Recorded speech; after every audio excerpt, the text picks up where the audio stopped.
Hello and welcome to episode 2 of the EBCA podcast.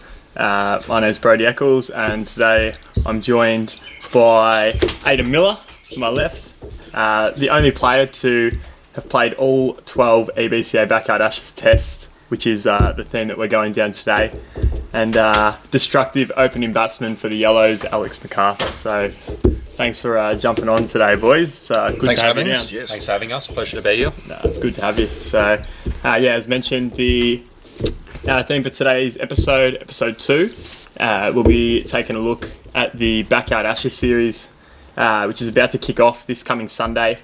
A 3-match series between the Creams and the Yellows. So, we'll just start off with just a brief kind of overview of what the episode will consist of. So, we're going to have a look at the series coming up.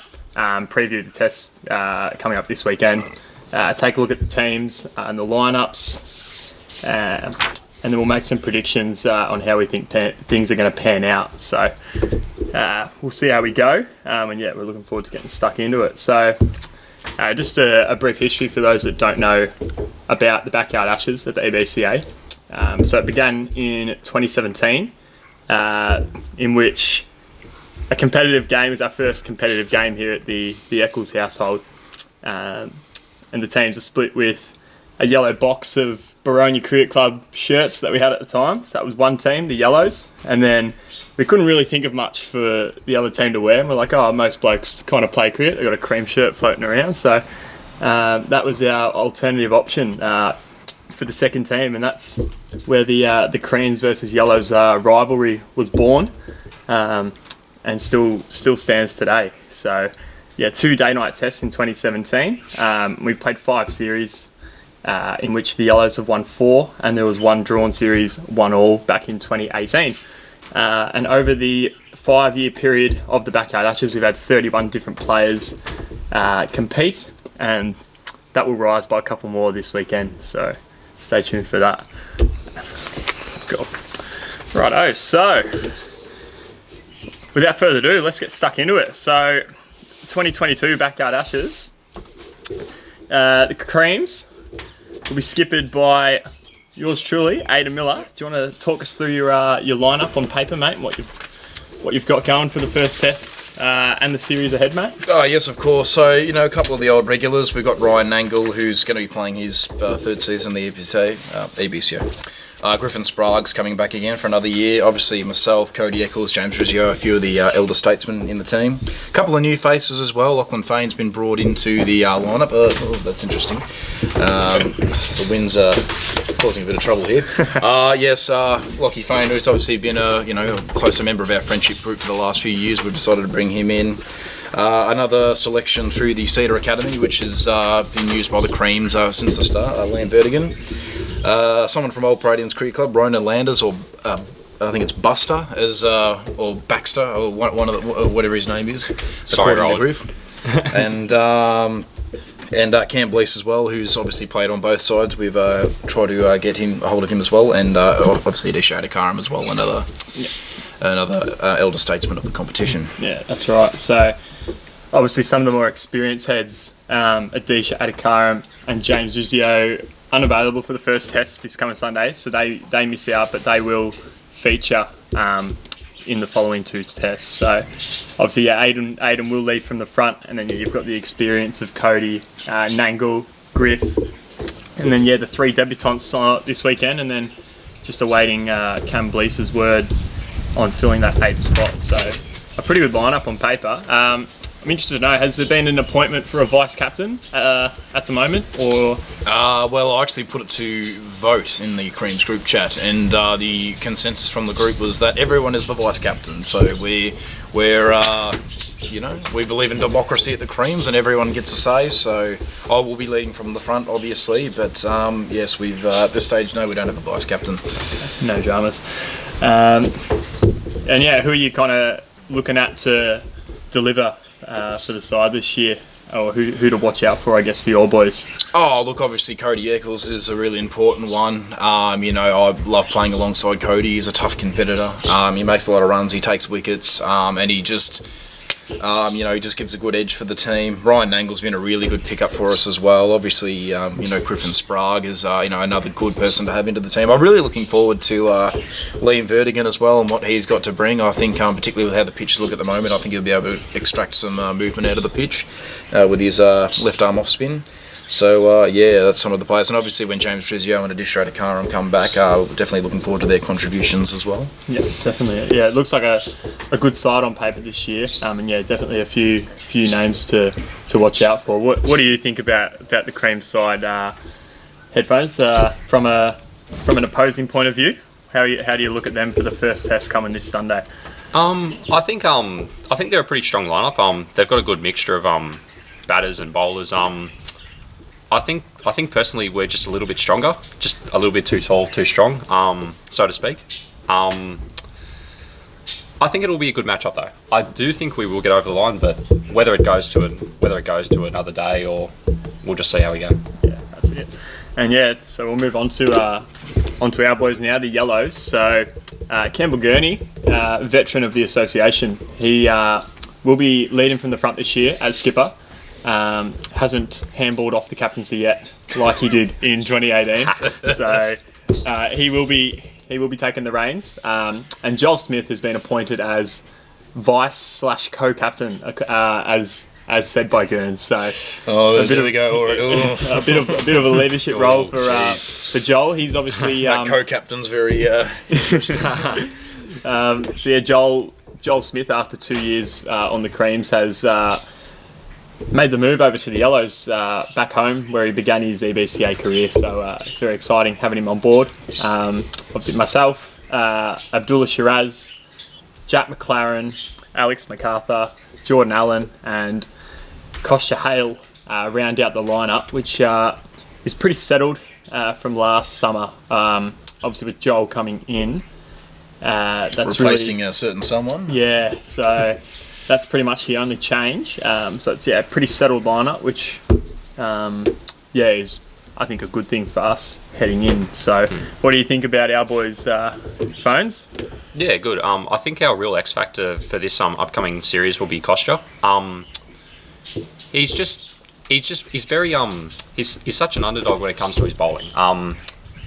He's always known to be rapid, but the thing is too, he's not just rapid. He's also quite accurate. He keeps the ball on the pitch, and it just doesn't fly everywhere. I think he'll be able to get a couple of sneaky wickets in.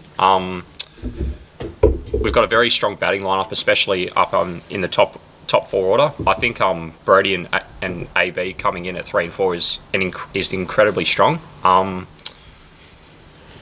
Overall, I think we'll be pretty good. We've got a couple of pace bowlers. Brody can bowl his spin. So we've got a nice mixture there. Yeah, no, it's looking good. What are your thoughts from the other side? Oh, a very formidable lineup, obviously. Lots of tough competitors in there, like Campbell Gurney, yourself, Headphones as well. Jack McLaren also, all a very, very solid batsman. So obviously, as Headphones said, it's going to be a really, really good contest. It's not going to be easy for both teams. It's going to be pretty hot on Sunday too. I think it's going to be about 33 degrees, so who's going to handle the heat better is also going to be an important one as well. So I really think it's going to be one of those sort of contests where you've got to be switched on at every moment, or otherwise it could slip away very quickly. So yeah. 100%, I agree. And some good names floating around there. Obviously AB had a great summer with the bat last year, 200 runs at about 28. As you mentioned, Cozzy Hale, kind of the X factor. He only played the one test last year, but he did pick up 5 wickets at 11 and a half. So he's a proven competitor. Probably the difference in the match. Yeah, it definitely was. Given we lost by 30 runs and we didn't have that collapse, it could have been very different had Cozzy not had that impact in the first innings. Yeah, what were you blokes? You were 7, we were. It would have been 7 like for 40 when we actually ended up. We recovered well to make 150, but so it was only a 30-run difference. So how did that not happen? It could have been very different. So he took big leads as well. Like he got Nangle early. He got yourself. Yep. He got Griff out first ball. He got Griff, and I think it was Adisha as well. So yeah. So very powerful players that can kind of take. Well, a lot take of the them game like caught away. behind too, not Yeah. like Daniel McAllister style over the fence and that. They were proper wickets. So yeah, he definitely was the difference in that first innings, and probably if you look back at it in hindsight now, it probably was a defining moment. I thought it was a defining moment in the series, really, because had we not had that collapse, we could have made an even better score and potentially been able to get over the line. So I think it was a very important performance by Cosy in that first test. Yeah, exactly. And what do we think about Joel Smith returning to the yellows? Obviously, he's done a pretty good job for the Creams over the last 2 years. I think you kind of describe him as that strike bowler. Like, he might go for a few, but he just always has a knack of picking up wickets. What do you boys personally, what do you think he'll bring to the table for the yellows? And obviously you're probably disappointed to see him go. Yeah, I was disappointed to see him go, and obviously I didn't want to let him go too easily. But obviously at the same time, like, I want Joel to be happy, and if he wants to be at the yellows, that's where he should be. And yeah, you're right. He is a strike bowler. He takes wickets. Occasionally can provide a handy little cameo with the bat at times too. We've seen him pull out the reverse sweep a couple of times, which he's become known for, and the use of the plastic bat as well. Forget Dennis Lilly with the aluminium bat, Joel Smith with the plastic bat, very iconic. So yeah, I think Joel will still be just as important for the Yellows as he has been for us in the last couple of years. Yeah, definitely. Yeah, and kind of backing up that sort of strike bowling statistic. Like, let's have a look at it now. He's up there in the top 5 for most wickets over back at Ashes. So what's he got? 31 wickets at 15 and a half with a strike rate of 15. So every 2.5 overs you're looking at a pole from him pretty much. So yeah, he'll be great. He'll add to the bowling stocks for our boys, and yeah, could be a really good bit of business in the off season there by Gurney. Yes. I think with that too, he'll be really firing to get back to some good form after his poor performance in the T10. Yeah. But I think he'll come back firing. I think he'll be a good opening bowler. He'll put the pressure on early. Being the strike bowler he is. He's a great addition to the Yellows, and I think he'll do very well. Yeah, I think having him and Cozzy as kind of those strike weapons will really work well for us. And yeah, as mentioned earlier about obviously Gurns taking the reins this year, how do you reckon he's going to go with that? With the leadership position. Yeah, I think he'll go. I think he'll be a very strong captain. Played cricket for a lot of his life. He's a highly knowledgeable player. I think he'll be able to sort out our field well and put us in a good position. Yeah. And what do you think, Aiden? Coming up against, I know you two had a few words off the field. How do you expect things to go? Oh, same as they always do, Gurns and I think we're probably the only two players, like the only kind of stalwarts in the competition who haven't played together at some point. I've played with yourself, I've obviously played with Riz all the way through. I've even played with Joel, but yeah, Gurney and I have never played in the same team for T10 and all the Test series, and I just think it adds a little bit. Obviously, he does have the bragging rights at the moment, but I think with a couple of good performances by my boys, things could potentially change. So I'm pretty keen to see what happens this summer. Yeah, exactly. Yeah, I think you two were actually scheduled to play for Cash Cow Corner this year in the T10. Yes, we were. And you obviously got to move to make sure you kept that rivalry intact. Yeah, we did keep the rivalry intact, correct. It's good. I like it. Keeps a little bit of fire in it. Yeah, there's a bit there still now. So part of my thinking of that too was I knew that whoever was going to be on that team would have to white hand headphones, and I made sure that would be Gurns Wild, so I didn't have to worry about it. I just had to worry about what was going on in the Test series and let Suitman captain the Cash Cow Corner. Yeah, not Cash Cow Corner. Sorry, the active Roosters. Yeah, the Foghorn Leghorns, whatever you want to call it. The Foghorn Leghorns. Yeah, that's it. That's good. All right, we might just have a look at obviously the first test coming up. What do we think might be some defining factors in the game coming up? Obviously, one thing I've got here is just some partnership records in front of me, and I found it quite surprising that the highest opening stand over the 5 years is only 39. That was between Cody Eccles and Ryan Angle last year in the second test. So that might be maybe an area that could contribute heavily to the result if teams are able to get off to better starts. If there is a team that's able to take advantage maybe of the new ball coming on a bit better, that could be an area that opens the game up. So I know. What do we think? What do you think are some areas that might maybe define this first test match? Because obviously the lineups look pretty even on paper, so it's going to come down to the little things. So, well, an interesting one here, actually, I didn't realise was the highest ever chase was us last year in the second test, chasing on the 148. Yeah, 148. I thought that might have been a little bit, maybe a little bit higher, but yeah, there you go. So that's an interesting one. But yeah, you're right. The fact that there's never been a 50-run stand between any opening partnership ever in the competition is an interesting one. And we've had plenty of good batsmen in the time opening, so it kind of surprises me, as well, that we've never seen a really good opening stand. But I guess it is a bit of a common theme that we do sometimes tend to see an early collapse before a bit of a resurrection on both sides of the competition, I suppose. So, yeah. I think you're definitely right. I think it has been a bit of a theme. There does always seem to be, especially in the first two innings, there does always seem to be something there with the newer tennis balls.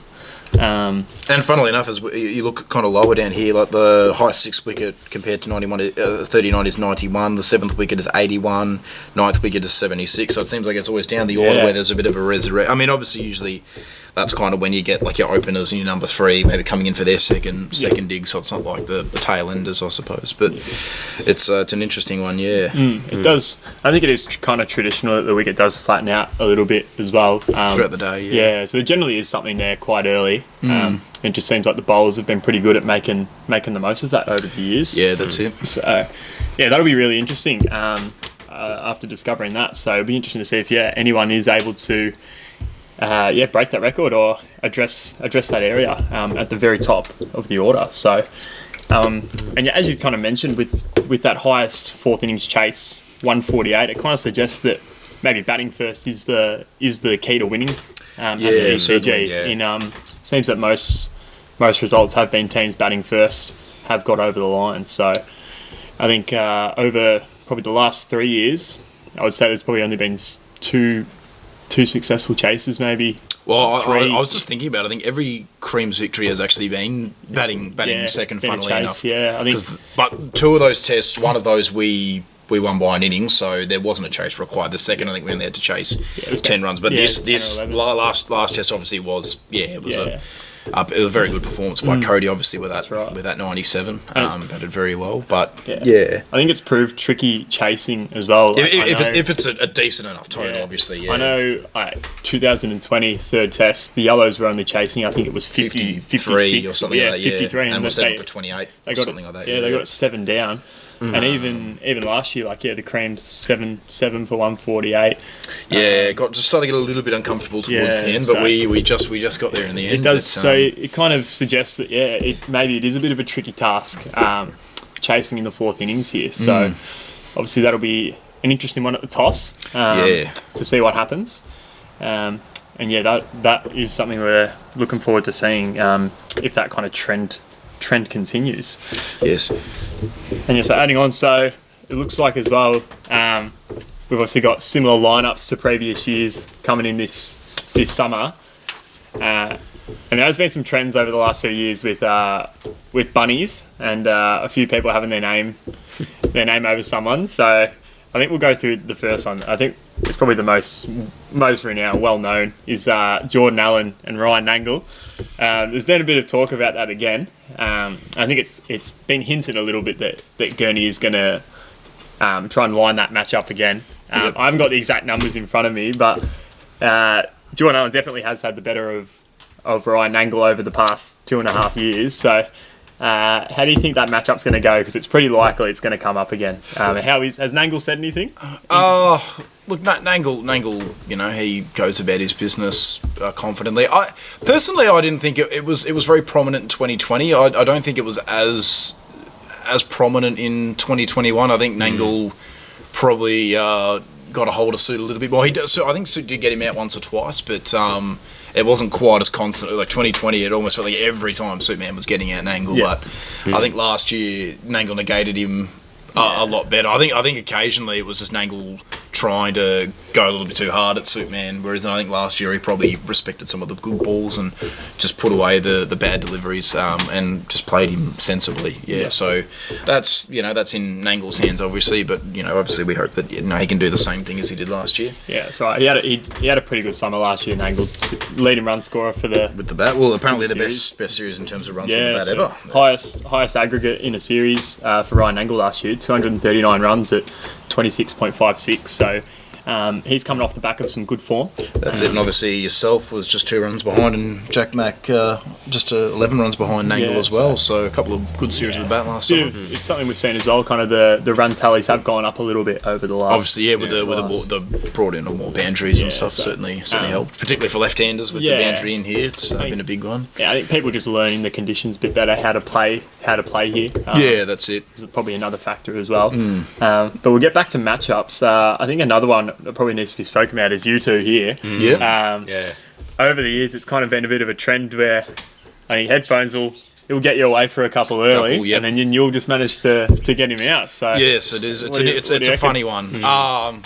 Look, again, I guess a bit like Earns with Superman. Obviously, as the bowling team, you can sort of control those kind of things. So, I might decide if headphones is batting. I wasn't planning to open up, but if that's where headphones is going to bat, I might have to bring myself on early. So obviously, you guys, you've got your plans, we've got our plans as well. So it's just it's just one of those. It's one of those things, I guess. Yeah, you just got to be prepared for it.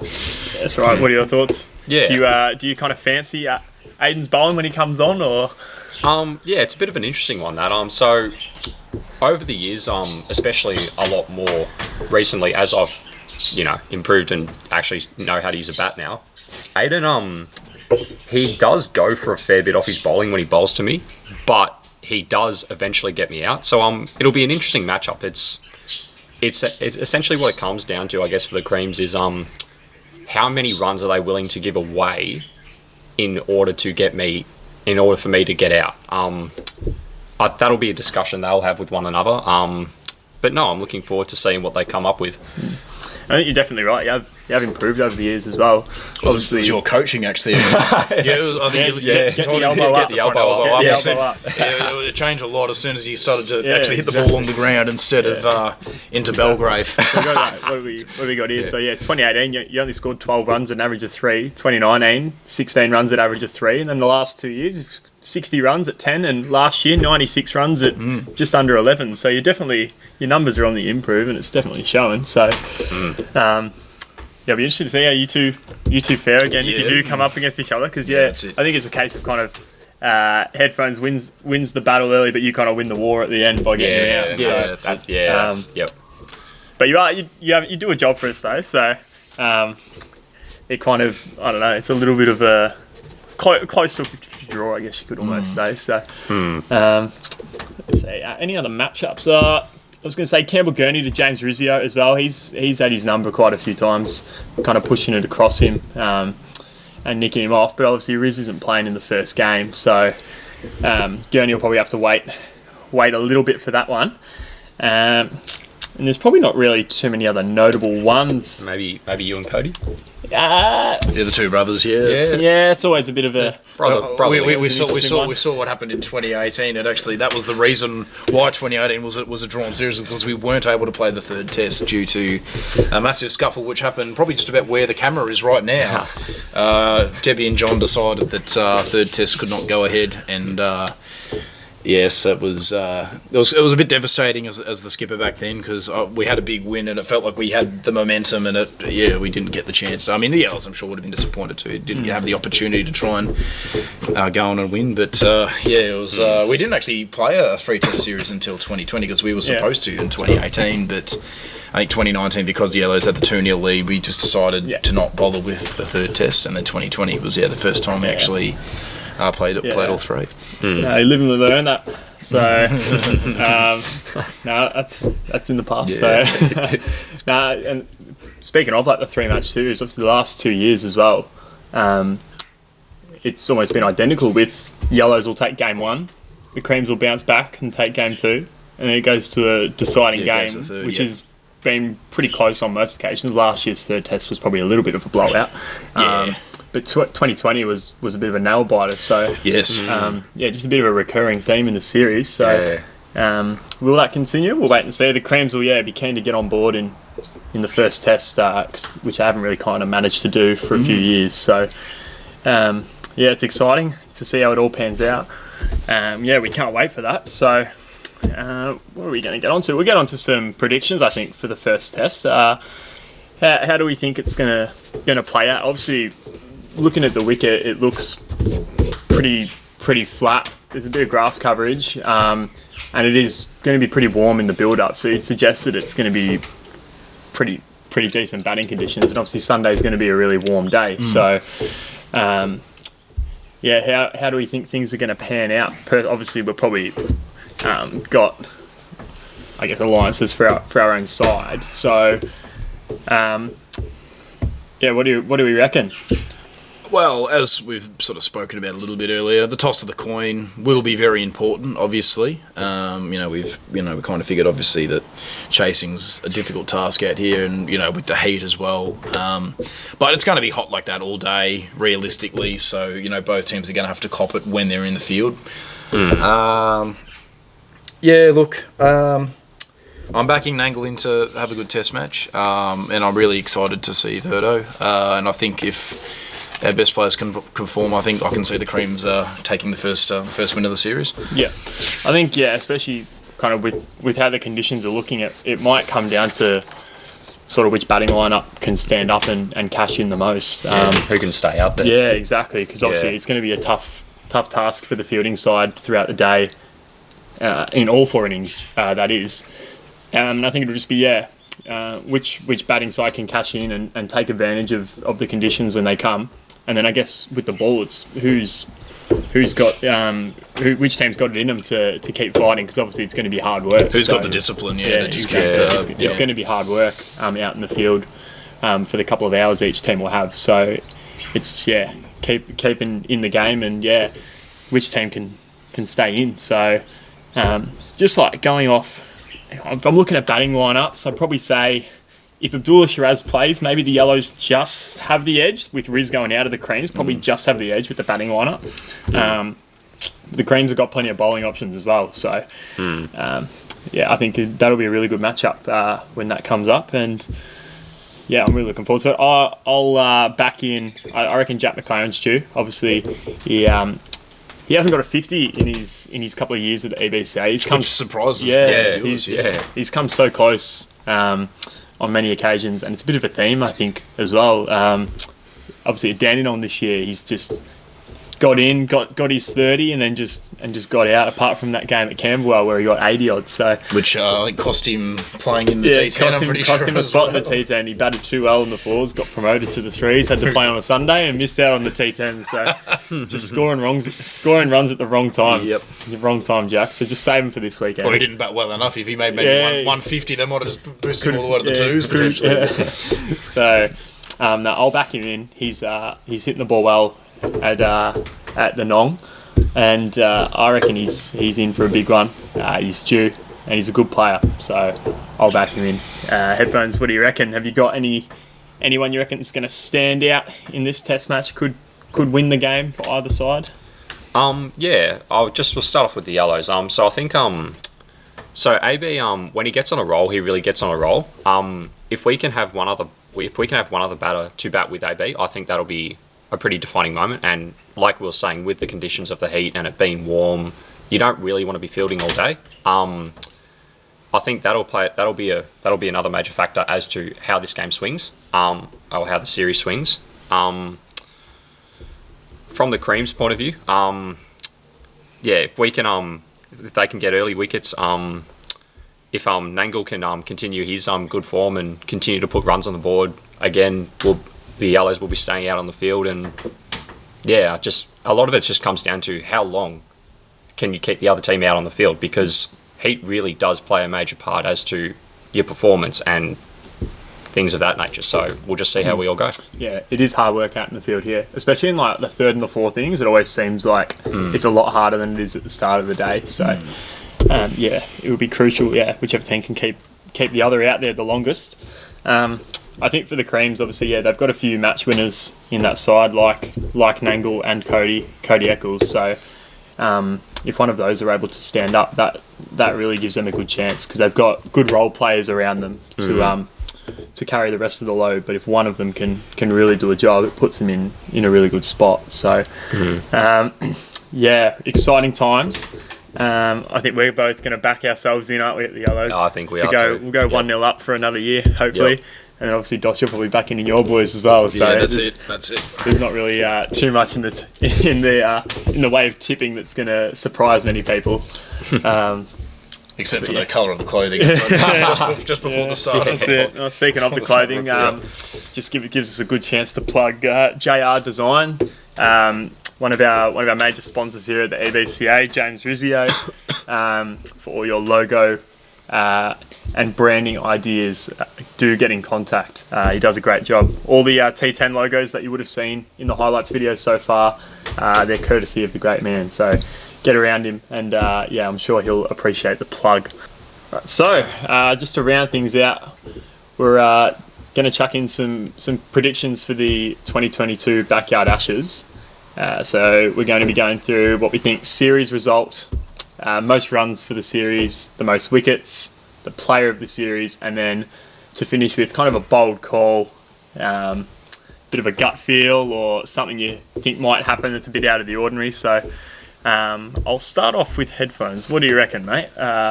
First series prediction, the result, what do you reckon?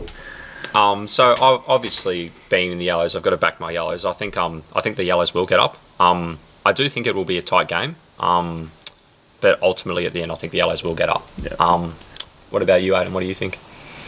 Well, if we're going off everything, so I'm going to back the Creams to probably win 2-1. I'm going to back Ryan Nangle to make the most runs again. Maybe go even a little bit better, go above that maybe 250 mark for the series. Wickets wise, this might wrap in a little bit with my bold call, but I think I might back in the debutant Liam Vertigan to really extract some turn out of this pitch and take a few wickets. And I think player for the series, I think it might be a very good all-round performance by your brother Cody Eccles. He's just been a brilliant performer over the entire competition. He's a match winner. And he just plays very well, and when he gets on top, he's very hard to stop. So if Cody can bring even just half of his best game to all three matches, then I think we'll be in really good stead to win this series. Yeah, how do you reckon he's going to go? Obviously, he hasn't played a lot of cricket, obviously with his work commitments. Do you reckon that's going to play a part, or you reckon he's just got the natural ability that he'll be okay regardless? I think Cody's got that natural talent, and he knows his backyard better than most. I mean, you'd be the only one who could know it better than him, because obviously you both shared it over your whole lives. So I think Kiff will still put in a very good performance for us. Yep. I think with that too as well. How his shoulder might play a part as to how he bats. Have you got an update on that? I think the shoulder's going okay. I think batting wise he'll be alright. It's just more with the ball. He did struggle a little bit at T10, getting through his 2 overs per game. But I guess on the shorter wicket here, you probably don't need to really push it through as hard. So I think he'll be okay. The 80 kilometre limit as well. Yeah, exactly, with the 80 kilometre limit. It's up to 80 now. Oh, it's always been the 80k limit. 80. Yeah. So what do you think it was? 70. 70. Oh. Watch out, everyone. Yeah, you've been holding back for the last few years now. You've got the extra 10 up your sleeve. So I think they'll just have to probably manage him with the ball. Maybe just short spells, maybe 1 or 2 overs here and there. But I think he'll be okay. Yeah, we weren't sure if he was going to be available for the first test, but he is. So it's a big boost for the Creams. And he's definitely a player that we will have to watch out for and keep an eye on. Did you have your bold prediction? That sort of wrapped in with the wickets. That sort of wrapped in with the wickets. Liam Vertigan to take the most wickets for the series. Perfect. All right. One bold prediction I would like to make is I think Jack Mack's on for his 50. He's been so close on several occasions. I think he's due for his 50. I back him, and yeah. What do you guys think on that? I would almost say that's not that bold. I just think he's too good a player not to have had one. So I feel like it wouldn't be that surprising to see him get one because Yeah. he's shown that he's He's a very good player. He's very hard to get out as well, Jack Mack. He doesn't give you much. He's definitely grateful and very appreciative as well for the left-handers cover boundary now as well. He absolutely loved it when that came in last year. So that's obviously going to help him get towards that 50 as well. So, good player. He'll go well. Did you have most runs, most wickets player of the series as well? I think I do back Nangle to make the most runs. His form last year was so good. Last year, whether he maintains it or not, we'll see. But yeah, I do. My prediction is Nangle will be making the most runs for this series. Play of the series, I think I agree with not Cody. I think I agree with Aiden, and it might be Cody as well. He's just that really good all rounder. He can make runs with the bat, can get you wickets. He does clean up quite a bit with the wickets. So he's just good to he just minimises any impact those tailenders might have. That's it. And did you have most wickets? Was that Cody? No, that was Cody. Okay, cool. Yep, that's yours done. I'll just go into mine. So I think it will be series result. I think the Yellows 2-1. I think it will go to a third game, as it has in the past few years. I think the lineups are pretty even, and it won't sway one way really heavily. So I think probably a 2-1 victory to the Yellows, like previous seasons. Most runs, we kind of spoke about it. I think Jack McLaren will score the most runs this year, and I'll back him to score 250 plus. I think he's due for a big year. He's just too good of a player not to have the big numbers next to his name. So I'll back him in for a big one. Most wickets, I'm backing in Joel Smith, the marquee recruit. Yep. I think he'll flourish back in the Yellows, and he'll do a brilliant job, and he'll take the most scalps. And then player of the series, it's a bit of a tough one. I'll back in. No, I'll stick with Jack McLaren. I think he'll score the runs, and he's got some handy offies that have been pretty good over the last few years. I'll just take a look. What did he end up with last year, wickets wise? He had 8 wickets at 11.9 last year. So he's got multiple dimensions to his game. And I think that'll result in getting some votes from the players after the games. And with those runs, I reckon he'll take out the player of the series. And my bold call, I'm backing Alex MacArthur to get 100 runs in the series. That's my bold call. And I reckon he'll beat that high score of his, which he's had over the last few years. I think he's got 24 or 25 a couple of times. I think he got 24 last year, and then Nangle took that cadge off him. I think he got 25 in 2020. Yeah, and then last year, I think he got 24. He got caught one-handed by Nangle with a lot of mail on it as well. That was quite funny. The bat dropped and everything. Yeah. The bat dropped, the jaw dropped. Poor old headphones couldn't believe it. I reckon Alex MacArthur to get 100 runs. And a little smoky, I reckon, is Jordan Allen to take 10 wickets. That's another little smoky I'll chuck in as well. Ooh. So, shout out. Yeah, maybe a few over the fence. Yeah, a few tempters. So, that's my kind of little gut feel.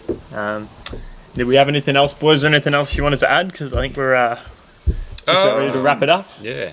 Yeah, I guess I wanted to touch a little bit on the history. I was going to mention at the start, but I guess one of the interesting things was how, for example, with the first ever series we played 2 games, it wasn't even supposed to be 2 games, but because the first test got drawn. Yep. It was probably 2 months later, Beckles decided that we had to have a rematch, and then I think it was when we were organising the series for 2018, which was only going to be 1 test as well. You know, a lot of people couldn't make 1 date, and that's when I think I suggested to Brody that if we maybe did like a couple of games, then like it would mean that some people could come on a date that they could, and then others who maybe weren't available on that date could then come for the other sort of thing. So it was just some interesting stuff like that. And obviously as we've seen, we've gone from those Brunya yellow tops and just random club cream tops to proper uniforms with sponsors. Yeah, we've got some new uniforms running out this weekend. Yep. So keep an eye out for the socials. We've got the new sponsors on board with the logos, so they'll look great. Shout out JR Design. Yeah, JR Design will be Another one plug. of the featuring logos. So yeah, another plug for you, Riz. Yes. One Maybe thing a plug for quickly. headphones at one point as well. Yeah, I did want to mention quickly. We didn't speak about it. I was probably going to put it in my bold call. Auto Keeper. Oh, What a man he is. Most brilliant. auto keeper, most catches at the EBCA with 124 over 5 series, and offense not far behind him with 92. Yes. So my bold prediction was going to probably be auto keeper to take 50 catches in the series. Yes. So Rumours has it that we're going to actually select him for the first Test match against England this summer. Alex Carey just got the nod over him for, I think, batting ability or something like that. But yes, he doesn't drop anything. Keeper and offence doesn't either. yeah, The best fielders, 216 catches between them, and yeah, it just speaks for itself, doesn't it? auto keeper has never dropped a catch in his life, is the rumour. I think the only thing auto keeper lacks is a bit of voice, bit of energy in the field as well. You could say the same for offence, I suppose. Yeah. As well. Oh, actually, offence has dropped the occasional. Yeah, catch, offense but- has dropped the occasional one where it's bounced back in. So, Yeah. but yeah, a keeper, safest hands in the game. How many innings is there per game? 4, 8, 12. Yeah, I'll back him in for 50 catches. Yeah, 50 catches for a keeper. So yeah, I forgot to add it in earlier, but those two definitely needed a shout out because they're absolute monsters in the field. Yes. Yeah. Just on that too. We've noticed auto A keeper hasn't had a stumping yet. That's right. Will he get a stumping this series? I think he could. I think the only way a Potentially, keeper can get a stumping is if it bounces off the net and then back onto the stumps. That did. That's the only way you can be- It did happen last year, I think, of headphones bowling, but I think whoever it was got back into their crease, yeah. You don't see many people kind of wander out the crease that much. So. No, not out here.